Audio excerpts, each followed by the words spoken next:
Assalamualaikum warahmatullahi wabarakatuh. Habib ini berkata, kalau tahlilan itu disusun oleh Ba'alwi. Siapa ini yang pertama kali punya ide baca-bacaan tahlil? Subhanallah, ternyata usut punya usut, ini adalah kebiasaan Al-Habib Abdullah bin Ali Al-Haddad. Ini semua orang Indonesia yang tahlil kudu terima kasih, kalau bahasa kasarnya mah. Ya, kita ngucapin terima kasih karena sebab ide ajaran susunan beliau kita bisa nikmatin, kita dan orang tua kita yang meninggal nikmatin juga itu. Oke. Saya jadi berpikir, apa sih amaliyah masyarakat muslim ini yang tidak diklaim Ba'alwi? Apa sih sebetulnya yang tidak dihabibkan? Satu hal yang hendak saya tegaskan pada kesempatan kali ini, susunan kalimat tahlil dalam tradisi tahlilan masyarakat muslim yang ada di Indonesia ini merupakan susunan dari Sayyid Ja'far Al-Barzanji. Oke, dari pihak Ba'alwi berusaha membantahnya. Alasannya karena Habib Abdullah Al-Haddad usianya lebih tua daripada Sayyid Ja'far Al-Barzanji. Sebentar, kita ingin koreksi juga. Karena mengapa? Sayyid Abdullah Al-Haddad, pengarang Ratibul Haddad, itu wafatnya pada tahun 1132 Hijriah. Berarti pada abad ke-12 Hijriah. Nah, terkait dengan Ratibul Haddad, ini kan Ratibul Haddad tidak bisa kemudian diklaim sebagai susunan kalimat tahlil. Ketika kita bicara tentang ratib, sebetulnya ada ratib yang lebih tua. Maka saya ingin menegaskan bahwasanya Ratibul Haddad adalah hasil plagiat terhadap ratib yang lebih tua, yakni Ratib Ar-Rifa'i, karya Sayyid asli, karya Dzurriyyat Nabi yang asli, bukan Ba'alwi. Dan gelarnya juga bukan Habib, yakni Sayyid Ahmad Ar-Rifa'i. Karena beliau ulama terkenal dengan sebutan Syekh Ahmad Ar-Rifa'i, yang beliau ini wafatnya pada tahun 576 Hijriah, yakni pada abad ke-6 Hijriah. Artinya antara Ratibul Haddad dengan Ratib Ar-Rifa'i ada rentang waktu 6 abad lamanya. Sekarang Anda kira-kira saja, yang asli mana? Apakah yang abad ke-12 Hijriah dari Habib Abdullah Al-Haddad, atau dari yang abad ke-6 Hijriah karya Sayyid Ahmad Ar-Rifa'i? Tentunya yang 6 abad lebih tua. Makanya patut diduga Ratibul Haddad merupakan jiplakan, plagiat terhadap karya asli, yakni Ratib Ar-Rifa'i. Jadi saya ingin tegaskan pada kesempatan kali ini, susunan kalimat tahlil dalam tradisi tahlilan di Indonesia bukan warisan Ba'alwi, bukan warisan para habaib, tapi ini merupakan susunan Sayyid Ja'far Al-Barzanji yang terinspirasi dari Ratib Ar-Rifa'i, karya Sayyid Ahmad Ar-Rifa'i yang wafatnya pada tahun 576 Hijriah. Adapun fadilah, keutamaan tahlilan, takziah sekaligus mendoakan orang yang sudah wafat meninggal dunia atau orang yang baru wafat, Anda bisa saksikan ceramah berikut ini. Selamat menyimak sampai tuntas. Jadi pada kesempatan kali ini saya ingin menguatkan dan menegaskan kembali betapa penting kita mendoakan orang yang sudah wafat meninggal dunia, apalagi orang tua kita. Turfa'u lil mayyiti ba'da mautihi darajatuhu. Nabi bersabda, diangkat derajat kemuliaan si mayit setelah matinya, ba'da mautihi. Jadi ada kondisi di mana ahli kubur itu diangkat derajatnya. bukan semasa hidupnya, justru setelah kematian atau setelah dikubur. Ceritanya mayit ini tadinya disiksa di kuburnya, tadinya dihinakan dan dijanjikan masuk neraka. Tapi tiba-tiba diangkat derajatnya, bebas siksanya, dan dikabarkan akan masuk surga. Si ahli kubur ini kaget bukan main. Ada apa ini ya Allah?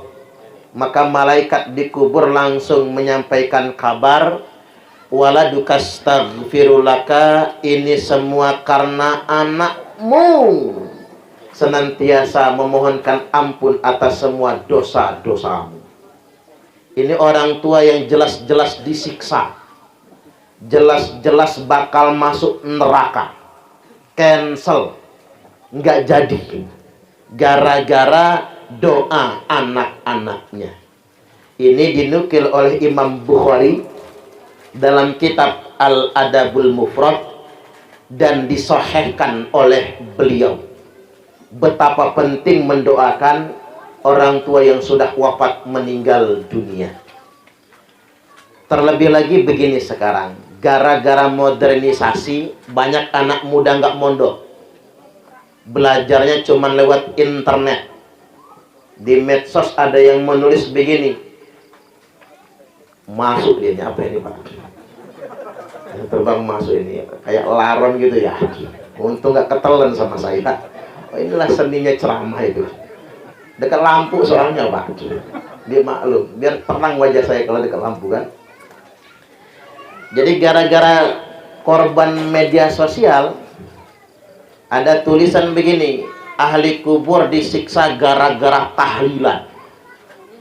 Jadi banyak anak muda yang nggak mondok terpapar paham Wahabi, mulai berhenti tahlilan, berhenti mendoakan orang yang sudah wafat meninggal dunia. Beda kalau anak kita mondok, aman kalau anak kita mondok. Tapi kalau yang nggak mondok banyak ikut-ikutan. Makanya wajar Pak kalau orang jadi pegawai negeri tapi Wahabi. Mengapa mondok enggak tapi sok pinter? Belajar agama cuman lewat internet tadi itu. Kalau mati ditanya malaikat, guru kamu siapa? Syekh YouTube Al-Interneti. Kiainya Kiai Haji Google. Ustadznya Ustadz Facebook LCMA. Jadi nggak bisa dipertanggungjawabkan. Yang jelas begini, ketika orang yang sudah meninggal dunia, ad-du'a wa shadaqatu hadiyah. Doa dan sedekah itu merupakan hadiah. Hadiah terbaik ilal mauta, untuk orang yang sudah mati. Jadi begini Bapak Ibu, hadiah terbaik untuk orang mati itu satu, kata Nabi, doa. Yang nomor dua, sedekah. Jadi kalau kita ingin ngasih hadiah buat orang yang sudah meninggal, ya kasih doa. Kalau kijing nggak ngaruh Pak. Kita ngijing pakai marmer paling mahal, nggak ngaruh sama ahli kubur itu. Walaupun ada yang nanya apa hukumnya ngijing, nyemen kuburan, ya boleh dong, mubah-mubah saja. Tapi ada syaratnya, mesti di tanah kita sendiri. Kita ini payah, tanah kuburan nggak ada, dimakamkan di tempat pemakaman umum, tapi ketiban nguburin keluarga pengen ngijing. Emang kapan dia beli tanah di situ? Maka kalau pengen nyemen kuburan di taman pemakaman umum, karena itu tanah wakaf, harus atas izin nazir tanah wakaf, minimal aparat setempat. Makanya yang sugih-sugih itu beli tanah kuburan dewe.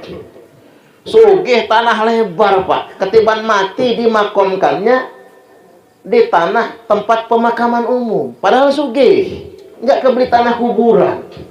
Silahkan mau ngijing kayak manapun. Ya Nabi itu makomnya di Kijing, Abu Bakar Umar radhiyallahu anhuma makomnya di Kijing. Ya karena di tanah sendiri. Nabi kan dimakamkan di kamar Aisyah, ya di tanahnya dewe. Ngikut Abu Bakar, ngikut Umar di sana. Jadi ngijing itu boleh-boleh saja asal di tanah kita. Minta izin kalau di tempat pemakaman umum. Tetapi ngijing itu pada dasarnya nggak ngaruh buat yang wafat meninggal dunia. Termasuk laga-laga orang zaman sekarang itu pakai bunga papan, turut berduka cita. Sejak kapan pakai bunga papan ini ya Pak ya? Ya boleh-boleh aja, nggak apa-apa gitu. Modernisasi, nyenengin buat yang hidup kan begitu. Cuman nggak ngaruh, berdoa di bunga papan nggak ngaruh. Termasuk gaya-gaya anak zaman sekarang ini kalau berdoa kok di grup WhatsApp. Doa itu kalau nggak dibaca nggak ngaruh. Harus dibaca. Doa bikin status di Facebook. Kalau nggak dibaca nggak ngaruh. Kadang-kadang kita sering salah kaprah. Selamat hari ayah. Ayah, tanpamu aku bukan apa-apa. Padahal manggil ayahnya abah. Laganya pakai ayah-ayah segala. Tanpamu aku bukan apa-apa. Kau telah bekerja keras, peras keringat, banting tulang demi anak-anakmu. Coba yang kayak gitu tuh jangan ditulis di status Facebook. Ini dengerin anak-anak muda ini.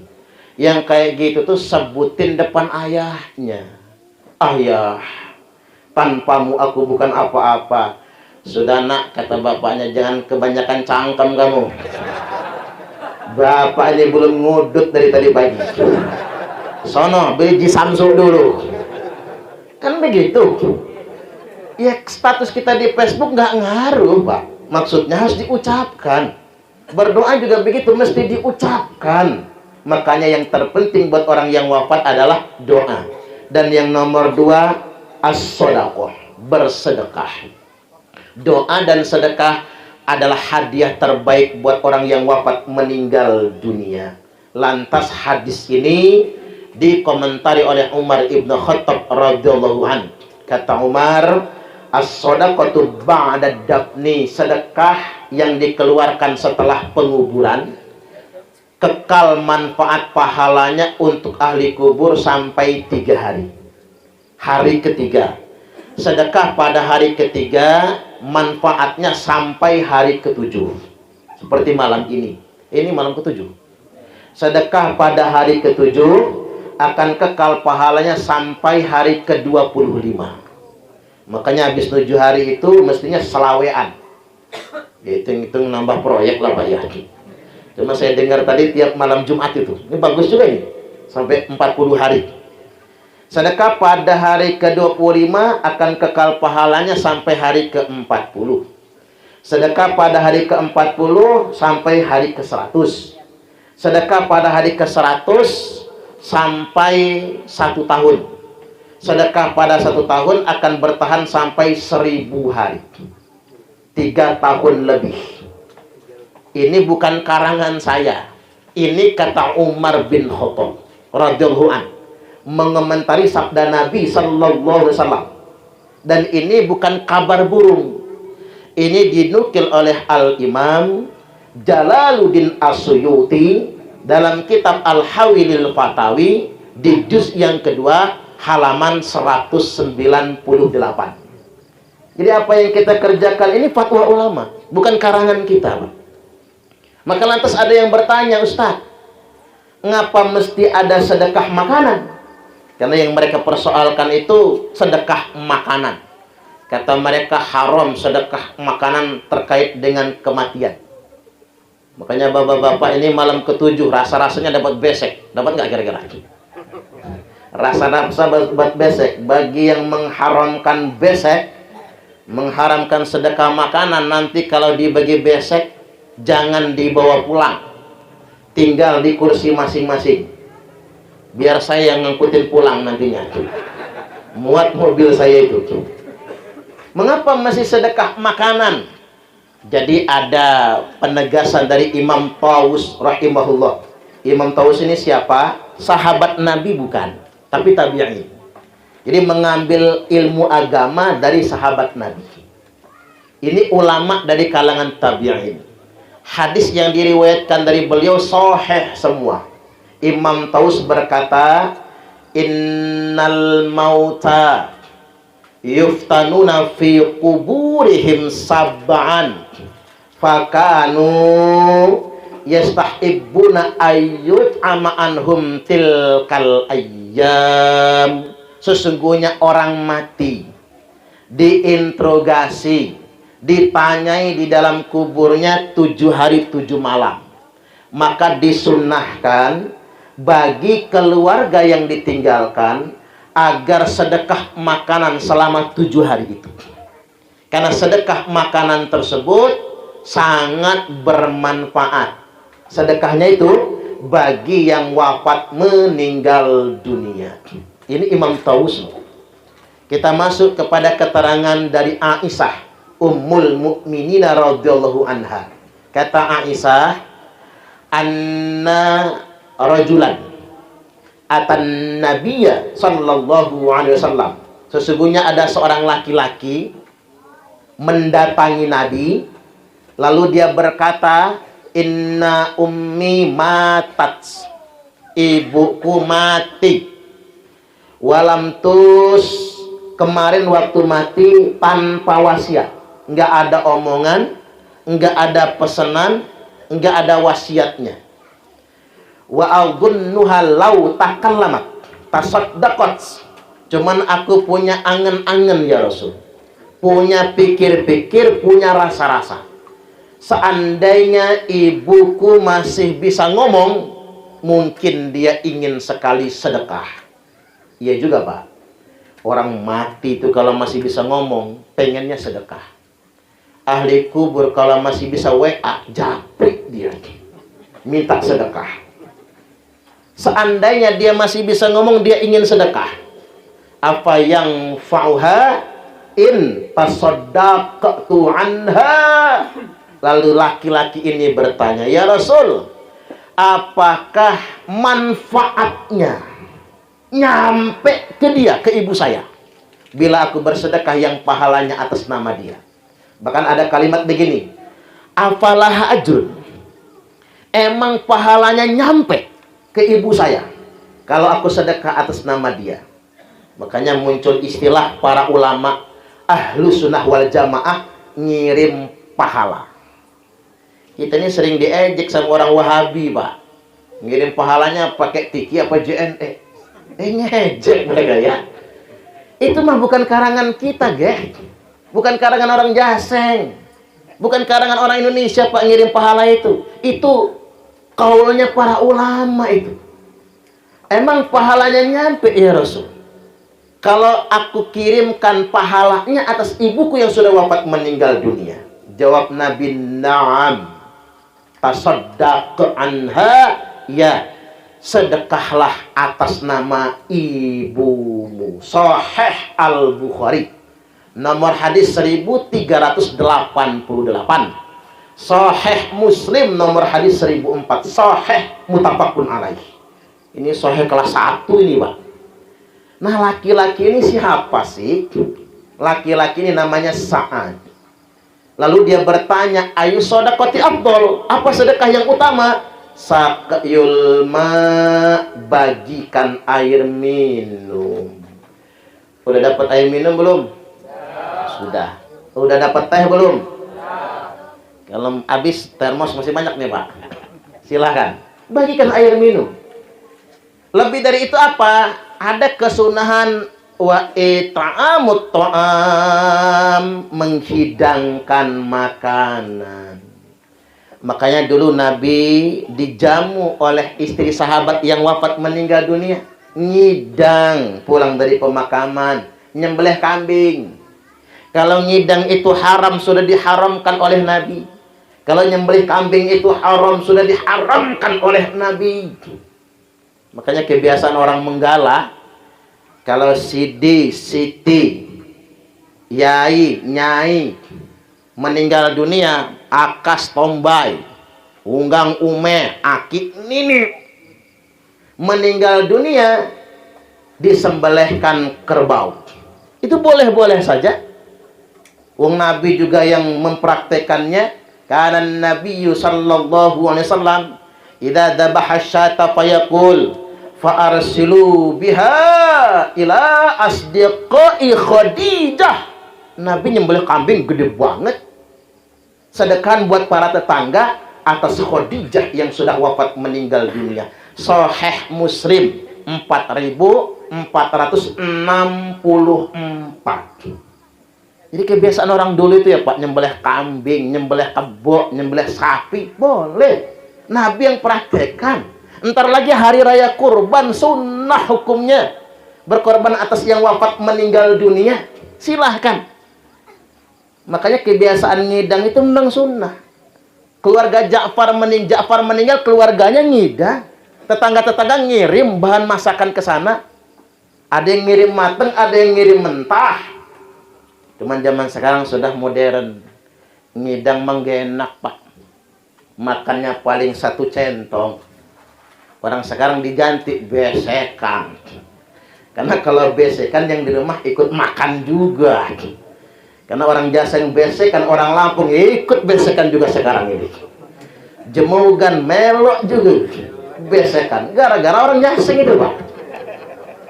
Karena gara-gara anak juga sih nanya. Takziahnya tempat orang Jaseng apa orang Lampung? Lampung nak. Pulang kenduren Pak. Anak tidur. Karena tahu nggak bawa besek nanti. Cuman kalau kita jauh di tempat orang Jaseng nah jam 11 malam masih ditunggu sama anak Pak. Beseknya mana? Itulah gara-garanya Pak, orang jadi besekan semua. Jadi itu memang sudah dipraktekkan. Sebetulnya begini, saya luruskan sedikit, yang nggak diperbolehkan oleh Imam Syafi'i itu sebetulnya begini. Maksa. Gara-gara tahlilan rumah kegade. Ini Ayu Hafsah Arianti kegade kan di rumah? Oh enggak ya. Gara-gara tahlilan rumah kegade. Gara-gara tahlilan anak yatim nggak makan. Itu yang jangan itu Pak. Gara-gara tahlilan ngutang kemana-mana. Ini namanya besar pasak daripada tiang. Saudagar Bogor biar tekor asal kesohor. Kalau kata uang Palembang kue putu buatan Cek Gaya. Awak buntu banyak gaya. Nah itu yang jangan itu. Sesuaikan saja dengan kemampuan. Makanya sekarang ini Pak, kita kan enak punya rukun kematian. Di Arab mana ada rukun kematian? Nggak ada. Di Malaysia mana ada rukun kematian? Indonesia keren punya rukun kematian. Apa sih gunanya rukun kematian? Buat ngantisipasi kalau yang meninggal tuh orang nggak mampu. Jadi cukup gunakan uang rukun kematian. Makanya kita itu kalau diambil urunan rukun kematian nyetor guys. Orang sudah capek keliling, bukannya nyetor malah dimarahin. Saya ini nyetor terus tapi nggak pernah dapat giliran. Ya, kalau mau minta sama Allah, Israel tinggal eksekusi itu mah gampang. Itu kan gunanya. Yang kedua, ketika kita takziah kita bawa sumbangan. Kalau dulu orang pakai baskom, isi beras, mie kuning, nenteng ayam kampung. Kalau zaman sekarang amplop diisi duit. Cuman sumbang saran Pak. Kalau takziah itu ya jangan 5.000 lah isi amplop itu. Isi amplop 5.000 tapi kendiran ngarep bawa besek. Kata malaikat malu-maluin lu nih. Kita ini kadang-kadang sekilit Pak. Ketiban orang hajatan kan seneng-seneng. Apalagi wahnya diundang di gedung, isi angpaunya 500.000 paling kecil. 200.000 ngisinya. Orang hajatan kan lagi seneng. Ketiban orang musibah cuma 5.000. Itu nggak ngepas, itu kebalik. Mestinya dibalik begini aja Pak. Kalau orang kena musibah kita ngisi angpaunya 200.000, tapi kalau ada yang hajatan ngisinya 5.000. Cocok nggak kira-kira? Bangkrut Pak yang hajatan. Ya setidak-tidaknya kita itu kan mesti mawas diri kan begitu. Jangan sampai kemudian nggak pada tempatnya. Kemudian yang berikutnya ada sumbangan-sumbangan yang lain. Kalau nggak mampu gunakan itu saja. Tapi kalau bagi yang mampu dia ingin sedekah, jangan pernah merasa rugi. Pan banyak anak-anak itu sok modern. Itu merepotkan sekali. Masa orang mati membebani orang yang masih hidup. Itu anaknya nggak tahu diuntung. Nggak tahu berterima kasih dengan orang tua. Dia merasa sayang dengan uang sedikit. Sekedar sedekahan untuk orang tuanya sudah wafat meninggal dunia, sayang. Saya belum pernah ngedengar cerita gara-gara tahlilan orang bangkrut. Ada nggak ceritanya orang tahlilan jadi bangkrut Pak? Kan nggak ada kan? Yang namanya sedekah itu kan tidak akan membuat kita rugi kok. Mana kasat sodakotum mimmal. Sodakoh itu kan tidak akan pernah mengurangi harta. bal yazdad, malah ditambah lagi, makin ditambah lagi dan ditambah lagi. Yang tadi yang penting jangan maksa. Tapi kalau niatnya ikhlas, niatnya benar-benar sedekah, pasti akan mendatangkan berkah, tidak akan mendatangkan musibah. Nah, bagi yang mampu silakan sedekah. Saya ceramah di Padang Cermin. Begitu ceramah di Padang Cermin, bubar ceramah apa? Ada beberapa jamaah balik lagi. Balik ke tempat rumah ahli musibah, mulangin besek. Mengapa beseknya dipulangin? Begitu dibuka di rumah, isi beseknya ayam 1 ekor. Pikir jamaah, ini pasti bagian Pak Yai. Ketuker sama bagian jamaah.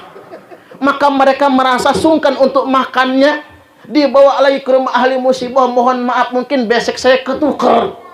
Kata ahli musibah, bukan ketuker, memang semuanya 1 ekor. Semua 1 ekor ayamnya. Nah, saya Pak dibawain 10 besek. 10 ekor. Waduh, udah kayak hajatan kita. Lo mengapa dia lakukan itu? Karena bos ayam memang. Ya dia punya kandang ayam, Pak. Ya udah, pikir dia nih ayam 1 kandang nih.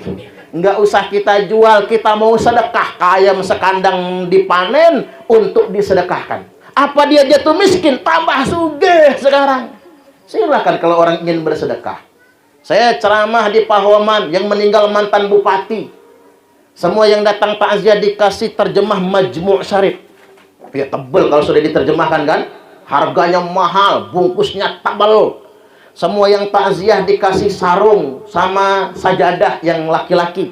Yang perempuan telekung sama kerudung. Dikasih beseknya double. 2-2, Pak. Itu yang takziah 2-2. Yang mimpin silsilah 3. Yang mimpin bacaan Yasin 4. Yang mimpin tahlil 5, yang mimpin doa 6, yang ceramah 7. Begitu bubaran pulang kan rame banget itu. Keluarga Sahibul Musibah nunggu di gerbang. Gerbangnya aja 2, Pak, saking gedenya rumah. Semua keluarga ahli musibah nunggu di sana. Semua yang datang diongkosin, dibagi amplop. Saya langsung ngebatin, kalau yang takziah saja diamplopin, apalagi saya yang ceramah ini. Iya juga kan. Mengapa itu dia lakukan? Dia kaya, dia mampu, yang meninggal mantan bupati. Dan belum pernah ditangkap KPK. Ya kalau sudah ditangkap KPK, bangkrut dia, Pak. Nggak bisa begitu. Jadi ketika orang ada kelonggaran ingin sedekah itu sangat bagus sekali. Apalagi ini mendekati hari raya kurban. Ahlus sunnah wal jamaah sepakat tentang kesunahan berkorban atas yang wafat meninggal dunia.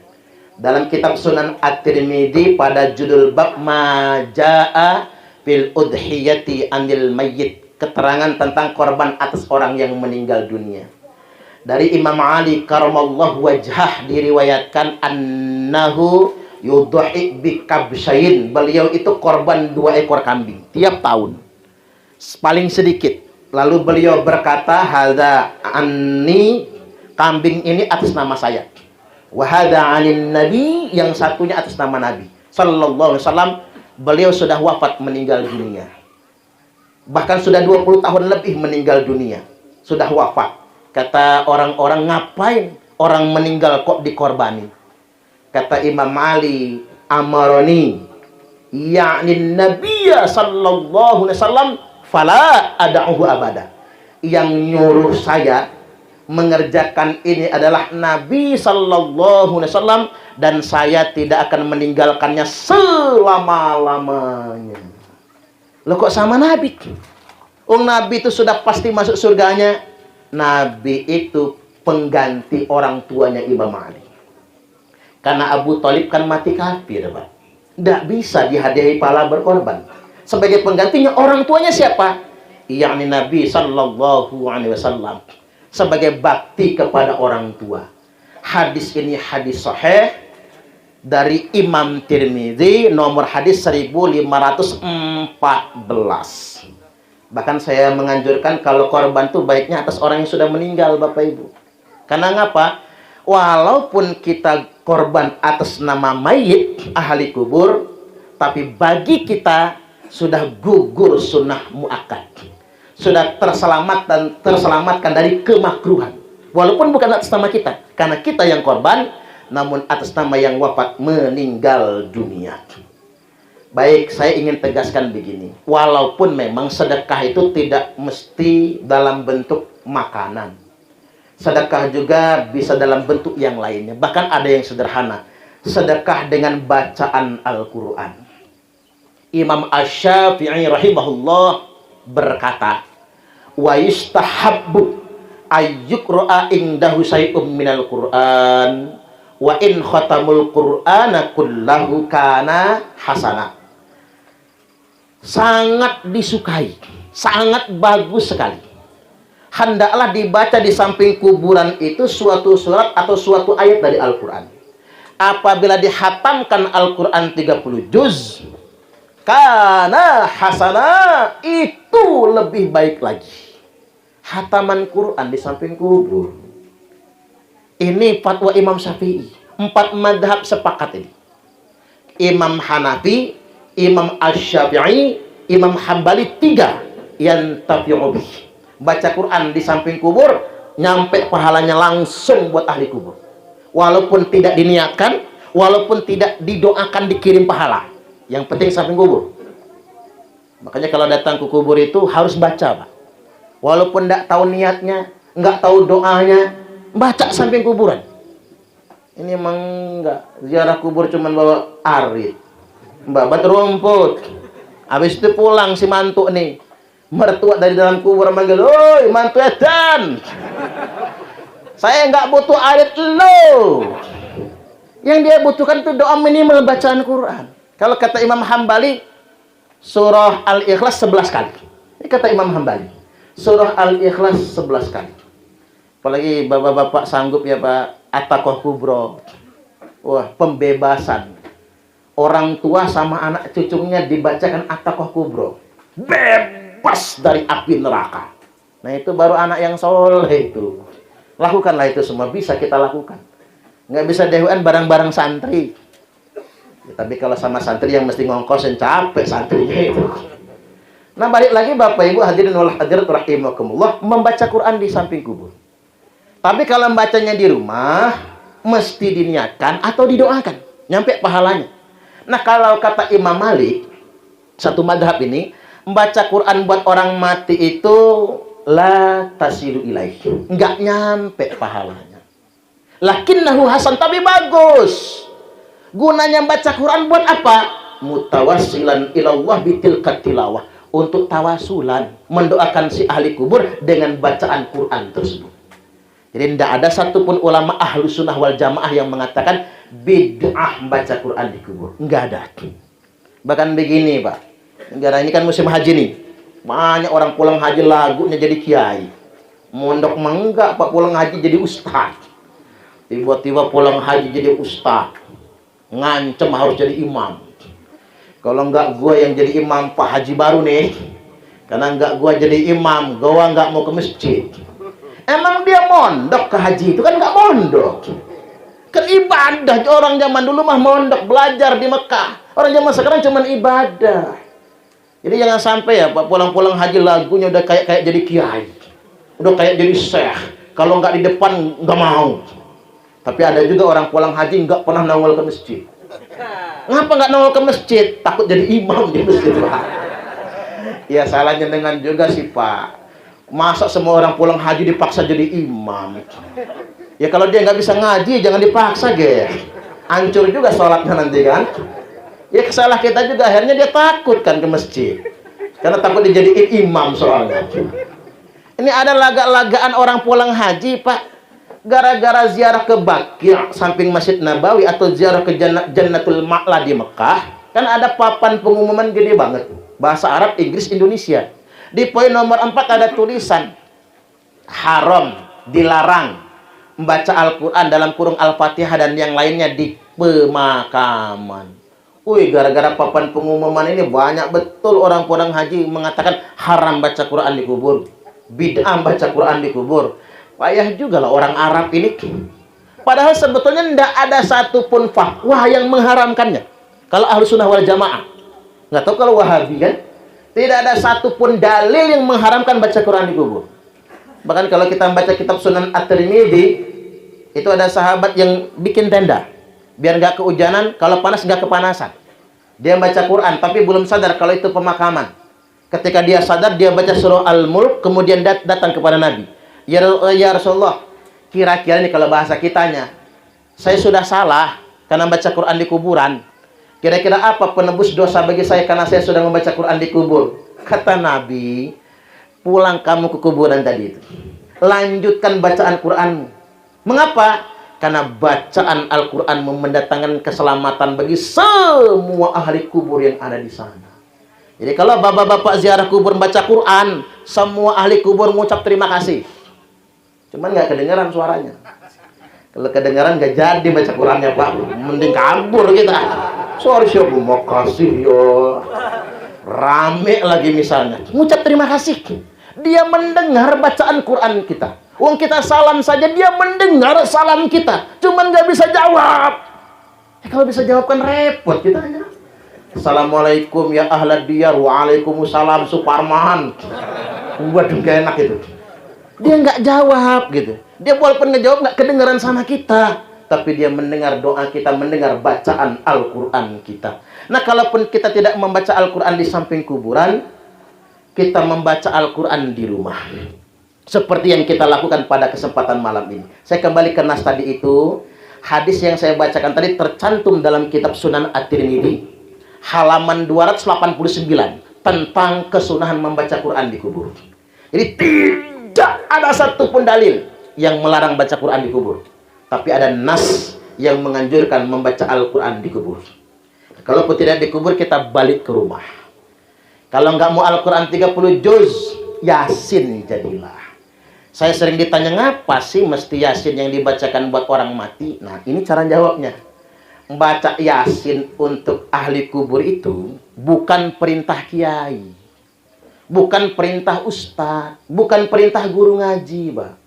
Baca Yasin buat orang mati itu perintah Nabiullah Muhammad Sallallahu Alaihi Wasallam. Nabi loh yang nyuruh itu. Jadi kalau orang membid'ahkannya, dia bid'ahkan nabinya sendiri. Kalau orang mengharamkannya, dia haramkan nabinya sendiri. Karena Nabi yang bersabda, Iqra'u Yasin ala mautakum. Bacakan Yasin atas yang mati di antara kalian.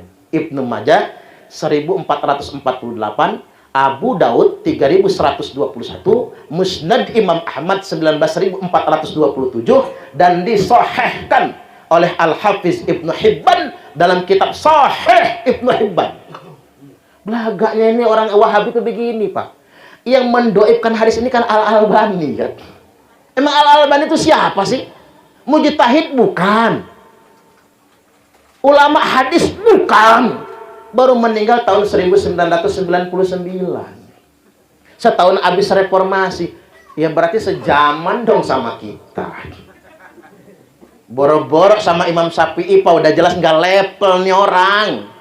Sama Hadratus Syekh Kiai Haji Hasyim Asy'ari saja nggak selevel, enggak. Kiai Haji Hasyim Asy'ari itu jauh lebih tinggi daripada Al-Albani. Beliau hafal 6 kitab Indo. Sahih Bukhari, Sahih Muslim, Sunan At-Tirmidzi, Sunan An-Nasa'i, Sunan Abi Daud, dan Sunan Ibnu Majah. 2 kitab sahih, kemudian 4 kitab sunan. Bapak-bapak hafal nggak? Kita mah hafalnya Sunan Kalijogo. Kalijogo apa Kalijodo ya Pak ya? Ini 6 kitab induk. Makanya kita nyebutnya Hadratus Syekh beliau ini. Jadi Al-Albani kok didengar? Itu ulama zaman sekarang. Mujtahid dia bukan, ulama hadis dia bukan. Kok bisa-bisanya dia mendoib-doibkan hadis? Baik, kemudian yang berikutnya, walaupun saya mau bijaksana dulu lah. Kita ini begini. Yang demen baca Yasin buat orang mati, udah jelas ada dalil dan ada fatwa. Amalkan, Pak. Kalau kata Al-Imam Asy-Syaukani dalam kitab Nailul Autor dikatakan, baca Yasin buat orang mati itu bukan indal muhtador, bukan orangnya sedang mau mati, bukan. Tapi membaca Yasin buat orang mati itu jasad yang sudah ditinggalkan ruhnya atau jasad yang sudah di dalam kubur. Ini kata Al-Imam Asy-Syaukani loh. Jadi bukan saja orang yang kita baca ketika dia sedang sakit, tapi ketika yang sudah wafat meninggal dunia dan dikubur, itu dibacakan surah Yasin. Untuk yang wafat meninggal dunia, kita yakin amalkan. Tapi bagi yang nggak yakin, ya nggak usah dibaca, juga nggak nyampe nantinya. Cuman jangan saling menyalahkan lah kita ini. Kita kan nggak enak, Pak, dibid'ah-bid'ahkan orang. Apalagi pakai hadis yang kunci Inggris itu, kullu bid'atin dolalah.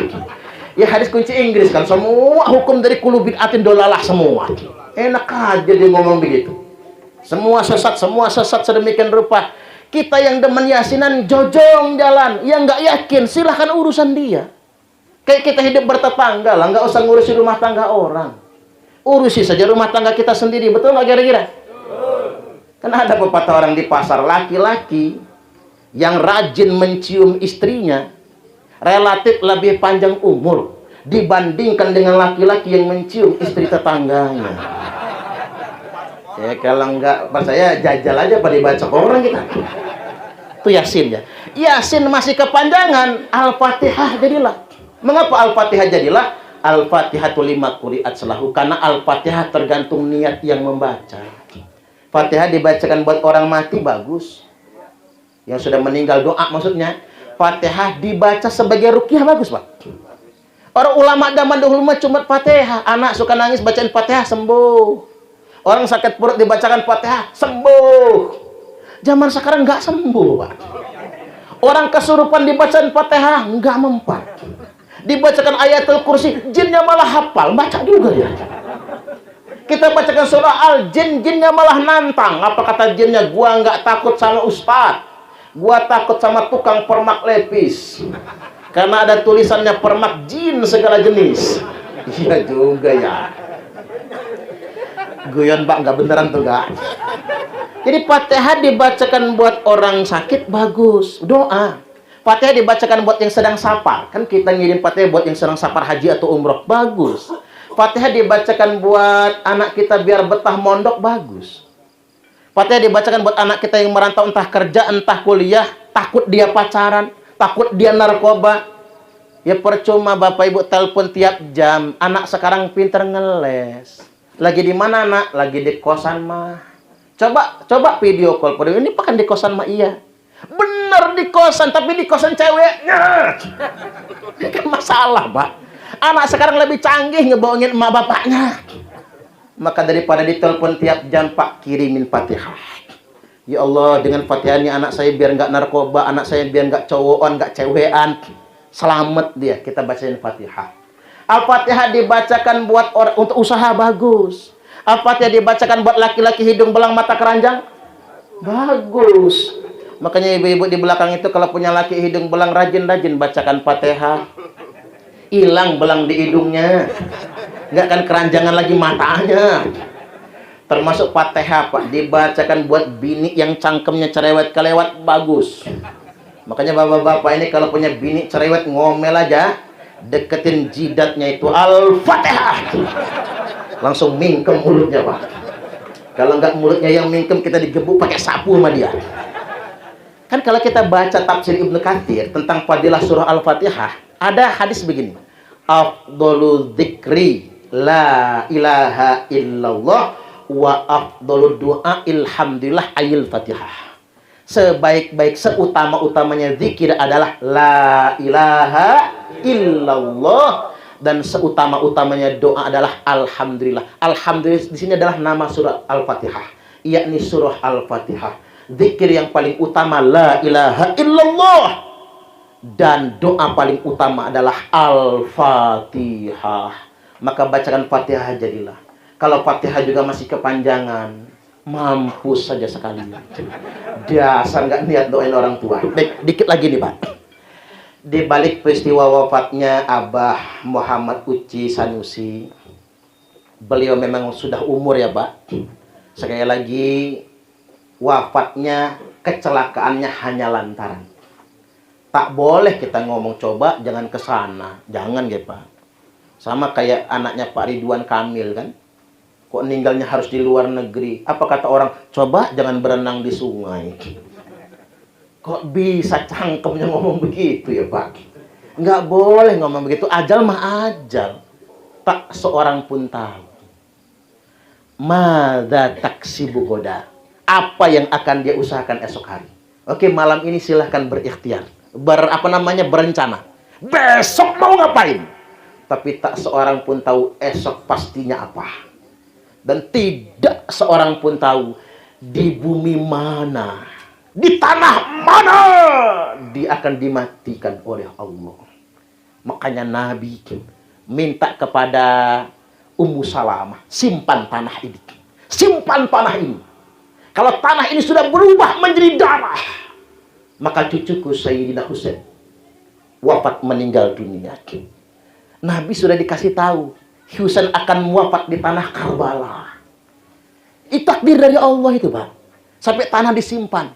Begitu tanah berubah menjadi darah, Ummu Salamah nangis sejadi-jadinya. Takdir sudah ditentukan oleh Allah. Ini pelajaran buat kita. Ternyata bumi di mana kita akan mati itu sudah ditakdirkan oleh Allah.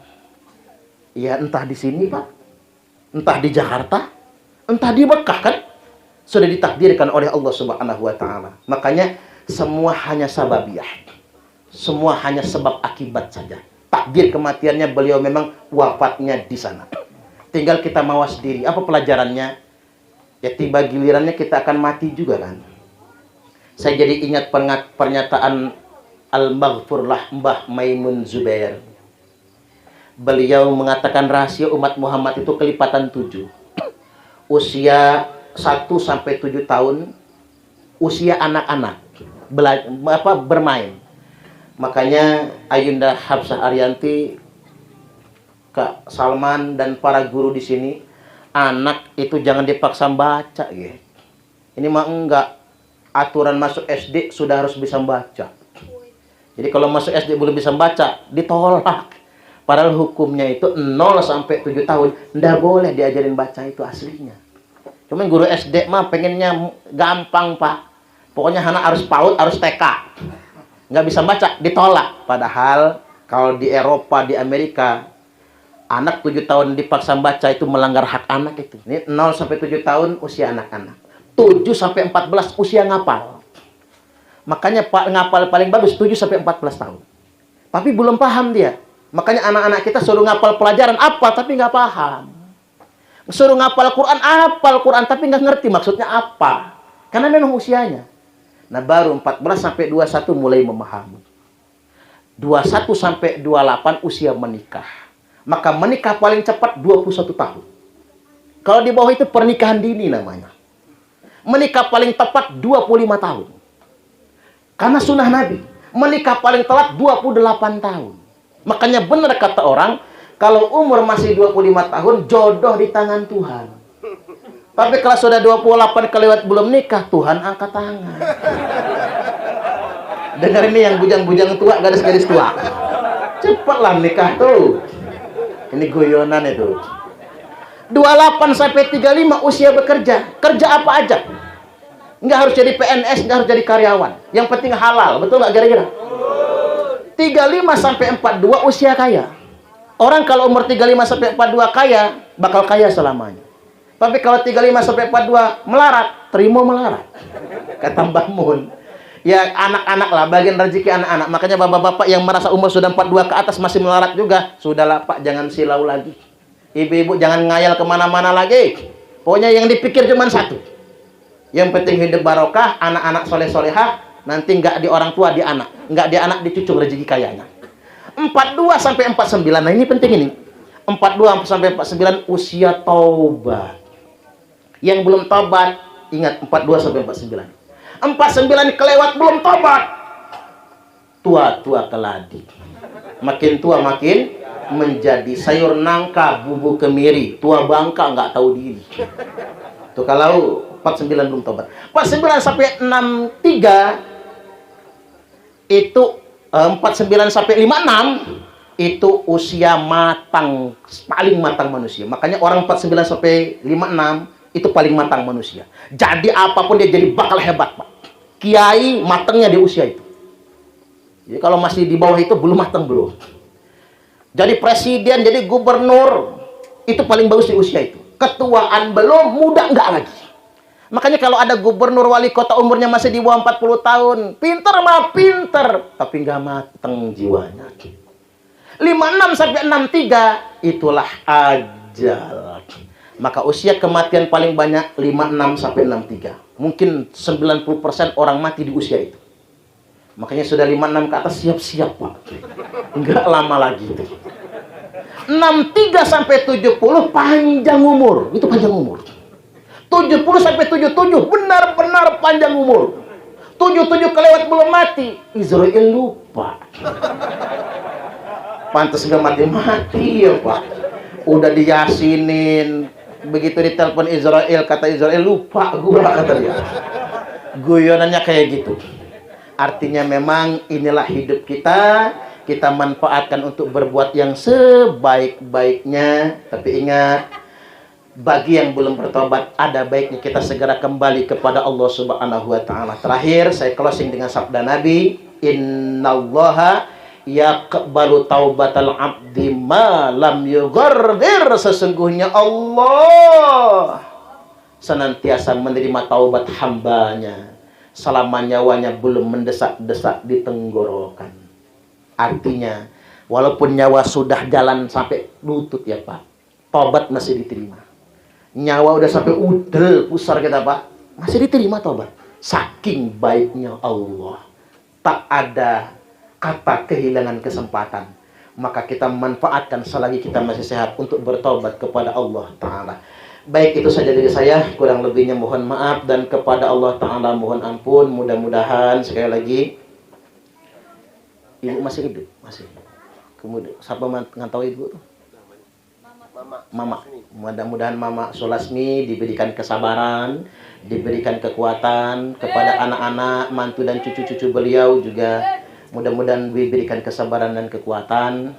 Neneknya senantiasa dihibur, dikuatkan, karena perpisahan di dunia hanya untuk sementara. Wallahul muwaffiq ila aqwamit thoriq. Wassalamualaikum warahmatullahi wabarakatuh.